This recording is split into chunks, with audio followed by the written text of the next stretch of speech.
Hello friends, हम polity की revision series start करते हैं। सबसे पहले मैं आपको ये बता दूं कि पॉलिटी की रिवीजन सीरीज़ में मैं आपको जो पढ़ाऊंगी वो मैं पढ़ाऊंगी सिर्फ प्रीलिम्स स्पेसिफिक।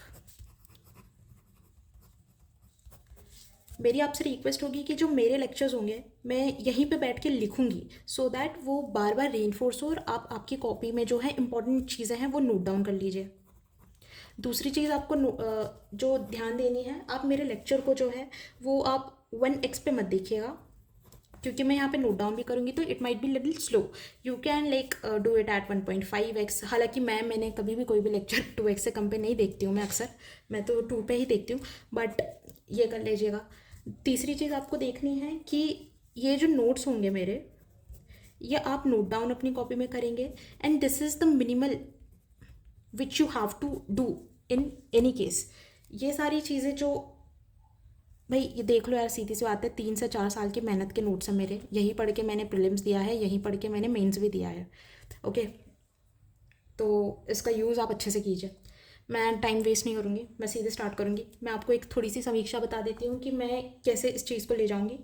तो हम सबसे पहले स्टार्ट करेंगे मेकिंग ऑफ द कॉन्स्टिट्यूशन से।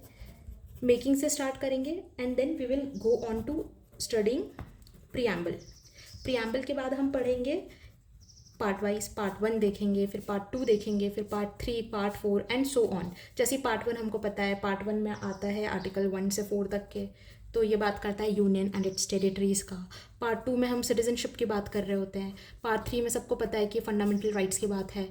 पार्ट 4 में होती है डीपीएसपीज़, है ना। फिर पार्ट 4 ए में हम फंडामेंटल ड्यूटीज़ की बात कर रहे होते हैं। तो हम इस प्रोसीजर में चलते रहेंगे और मेरी कोशिश होगी कि मैं एक पोर्शन जैसे सिटीजनशिप एक वीडियो में कवर कर दूँ, फंडामेंटल राइट्स एक वीडियो में। फंडामेंटल राइट्स काफ़ी बड़ा है और काफ़ी इंपॉर्टेंट चैप्टर है, तो it might like I break it in parts. Okay, so let's start first with the making of the constitution. Okay, तो हम जब मेकिंग ऑफ द कॉन्स्टिट्यूशन की बात करते हैं तो यहाँ पे मैं जो लिखाऊंगी that is what you have to रट्टा मारना है यहाँ पे। जैसे बहुत सिंपल सिंपल सवाल भी आ जाते हैं, जैसे कि 2023 में एक सिंपल सा सवाल आया था कि ये प्रीलिम्स की बात कर रही हूँ मैं, कि जो फर्स्ट मीटिंग थी कॉन्स्टिट्यूएंट असेंबली की, इनके प्रेसिडेंट कौन थे। तो यार हमको पता है कि राजेंद्र प्रसाद थे, लेकिन फर्स्ट मीटिंग के कौन थे? फर्स्ट मीटिंग के थे डॉक्टर सच्चिदानंद सिन्हा। तो ये कुछ तो ऐसे सवाल भी आ जाते हैं जो बहुत इजी होते हैं, बहुत, यार उनको गलत कर दोगे ना तो you are definitely not clearing prelims. ये मैंने I fail my first prelims and then I realised कि भाई ये ऐसे तो नहीं हो सकता, और फिर subsequently I started clearing prelims. Okay, तो हम सबसे पहले स्टार्ट करेंगे कि जो हमारी कॉन्स्टिट्यूएंट असेंबली थी, I might be writing short forms and because I am speaking, note down in your copy completely so that you don't get confused. Okay, तो कॉन्स्टिट्यूएंट असेंबली, तो सबसे पहले देखना है कि फर्स्ट टाइम इसका आइडिया किन्होंने दिया था। इनका आइडिया दिया था एम एन रॉय ने। लेकिन you don't get confused, M N Roy ने पहली बार आइडिया दिया था, लेकिन इंडियन नेशनल कांग्रेस ने में जवाहरलाल नेहरू ने फर्स्ट टाइम इसको प्रपोज किया था 1935 में। तो एम एन रॉय ने 1934 में आइडिया प्रेजेंट ज़रूर किया था, लेकिन इंडियन नेशनल कांग्रेस में जवाहरलाल नेहरू ने इसे प्रपोज किया था 1935 में। दूसरी चीज़ आपको याद रखनी है, जो सवाल अक्सर पूछा जाता है कि जो कॉन्स्टिट्यूएंट असेंबली थी, ये एक partially nominated and elected body थी। तो it was neither completely nominated body, it was not completely elected, it was partially nominated and partially elected। तो ये अक्सर पूछा जाता है, आई थिंक ये पूछा भी गया है PYQs में। दूसरी चीज़ अब जो हमें बहुत ध्यान रखनी है वो ये है कि 1946 में जो है कॉन्स्टिट्यूएंट असेंबली की फर्स्ट मीटिंग होती है। जो मैंने जैसे बताया 2023 में, तो फर्स्ट मीटिंग के प्रेसिडेंट कौन थे?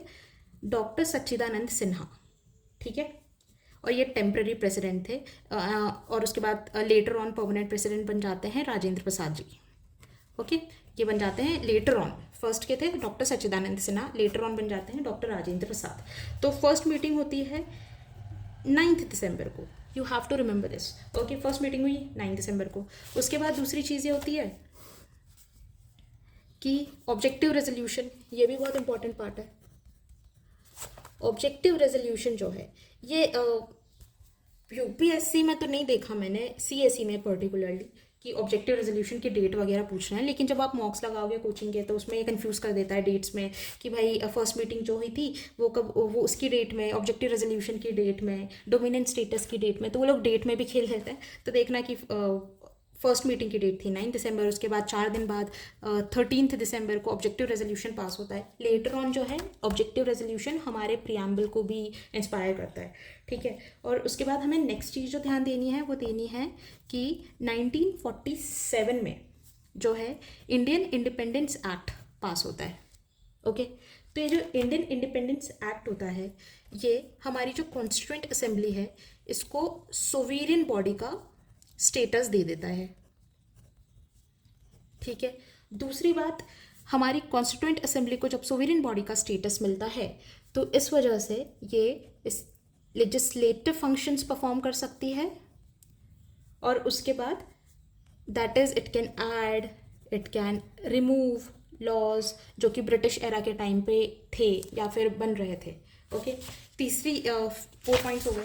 फिफ्थ चीज़ जो बहुत इंपॉर्टेंट है और हमें ध्यान रखनी होगी मेकिंग ऑफ द कॉन्स्टिट्यूशन में कि, तो हमने देखो क्या क्या डेट देख ली, हमने देखा फर्स्ट मीटिंग हुई थी 9 दिसंबर को, उसके बाद हमने दूसरी डेट देखी कि भाई 13 दिसंबर को ऑब्जेक्टिव रेजोल्यूशन आया था। ऑब्जेक्टिव रेजोल्यूशन के बाद कॉन्स्टिट्यूएंट असेंबली को जो है वो सोवेरियन बॉडी का स्टेटस मिल जाता है, तो ये लेजिस्लेटिव फंक्शंस अपने परफॉर्म कर सकती है।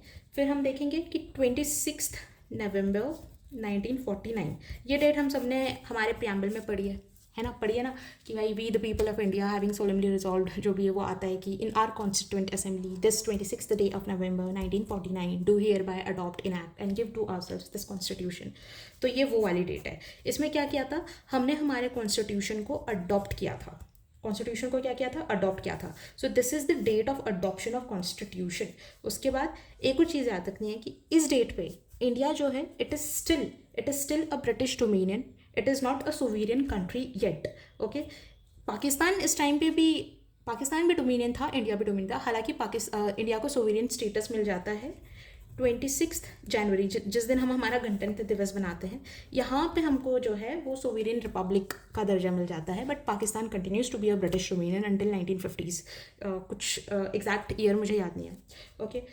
तो ये बेसिक इंपॉर्टेंट डेट्स है, एक 9 दिसंबर ऑब्जेक्टिव रेजोल्यूशन, उसके बाद कि भाई हमने कॉन्स्टिट्यूशन अडॉप्ट किया, लेकिन अभी भी हम क्या है, ब्रिटिश डोमिनियन है, लेकिन हम 26 जनवरी को जो है सोवेरियन रिपब्लिक बन जाते हैं। We are now not dominion, British dominion. और उसके बाद यार एक और पार्ट आता है 6th, जिसमें हम major committees and minor committees की बात करते हैं। तो यार ये जो कमिटीज़ है ना, मैं तो इसमें बहुत कंफ्यूज होती हूँ, बट सवाल पूछ लिया जाता है। आई थिंक 2024 में भी एक सवाल पूछा था, इट वॉज़ वेरी ईजी।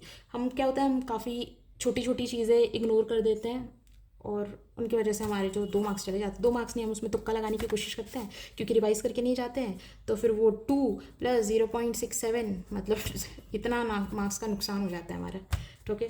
तो हम मेजर कमिटीज़ में मैं 1-2-3 छोटा सा इंपॉर्टेंट चीज़ बता देती हूँ, बाकी मैं एक शॉर्ट बनाऊंगी जिसमें आपको मैं कमिटीज़ और उनके मेंबर्स को रटवा दूंगी, आई प्रॉमिस। तो यार मैं ऐसे डिवाइड कर लेती थी कि एक थी पंडित नेहरू, एक इम्पॉर्टेंट व्यक्ति थे यहाँ पे। तो पंडित नेहरू कैसे सबको पता है, हमारे प्रधानमंत्री थे। तो इनके अंदर थी यार एक यूनियन करके जो भी कमेटी थी, कि भाई यूनियन पावर कमेटी, फिर इनके हाथ में थी जैसे यूनियन कॉन्स्टिट्यूशन कमेटी, और इनके हाथ में थी स्टेट्स कमेटी भी थी। तो ये यूनियन वाली जो भी थी इनके हाथ में।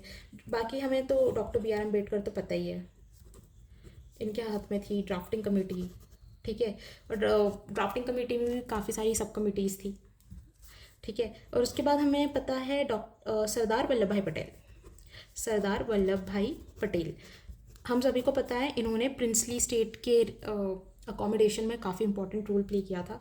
तो ये जो प्रोविंशियल कमेटी थी, तो ये अंडरस्टूड होगा कि प्रोविंशियल कमेटी किनके हाथ में थी, सरदार वल्लभ भाई पटेल के। दूसरी चीज़ देखनी है हमें कि डॉक्टर राजेंद्र प्रसाद, जो कि कॉन्स्टिट्यूएंट असेंबली के परमानेंट प्रेसिडेंट बनते हैं, इनके हाथ में 2 कमेटीज़ थी। जब ये कॉन्स्टिट्यूएंट असेंबली के प्रेसिडेंट है तो ऑब्वियसली इनके हाथ में होगी स्टीयरिंग कमेटी। अब जिनके हाथ में स्टीयरिंग कमेटी है उनके हाथ में रूल्स ऑफ प्रोसीजर कमेटी भी तो होगी। तो आप इसको इस तरीके से याद कर सकते हैं।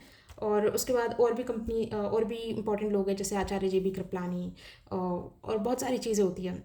जैसे इनके हाथ में थी JB कृपलानी जी के हाथ में थी जैसे फंडामेंटल राइट्स कमेटी वगैरह। तो इंपॉर्टेंट कमिटीज़ है ये, कुछ ऑर्गेनाइजेशन है, इसको आप ऐसे याद कर सकते हो। सेकंड चीज़, इसके बाद मैं स्टार्ट करूँगी प्रीएम्बल से। देखिए वो वीडियो बहुत इंपॉर्टेंट होगा, जो भी चीज़ एग्ज़ाम में पूछी जाती है टू द पॉइंट पढ़ाऊँगी, एंड यू कैन सी कि जब आप मॉक्स लगाओगे तो आपका स्कोर बढ़ेगा। और दूसरी चीज़ सबसे ज़्यादा इंपॉर्टेंट ये है कि आप जो मेरा वीडियो है ना, इसको 2x पे देखिए, 1.5x पे देखिए, और इसको रिवीजन के लिए भी आप सॉर्ट ऑफ यूज़ कर सकते हैं, ताकि आपको जो एकदम फैक्चुअल चीज़ें होती हैं ना, जैसे हम जब लक्ष्मीकांत पढ़ रहे होते हैं तो यार स्टोरी वाला पार्ट नहीं हमको पढ़ना बार बार, वो 1 या 2 बार में हो जाता है। जो बार बार लक्ष्मीकांत जैसे टॉपर्स कहते हैं मैंने 10 बार पढ़ी, 5 बार पढ़ी, किसी ने कितने बार पढ़ी पता नहीं, मेनली उनका ये होता है कि वो जो इंपॉर्टेंट फैक्ट्स है जो पूछे जाते हैं वो आपने कितने बार पढ़े, क्योंकि स्टोरी तो सेट हो गई, बार बार आप स्टोरी पढ़ोगे तो बहुत टाइम लगेगा। Okay so guys, next video में निकालूंगी प्रीएम्बल पे। तब तक आप इस वीडियो को लाइक कीजिए, शेयर कीजिए और सब्सक्राइब कीजिए।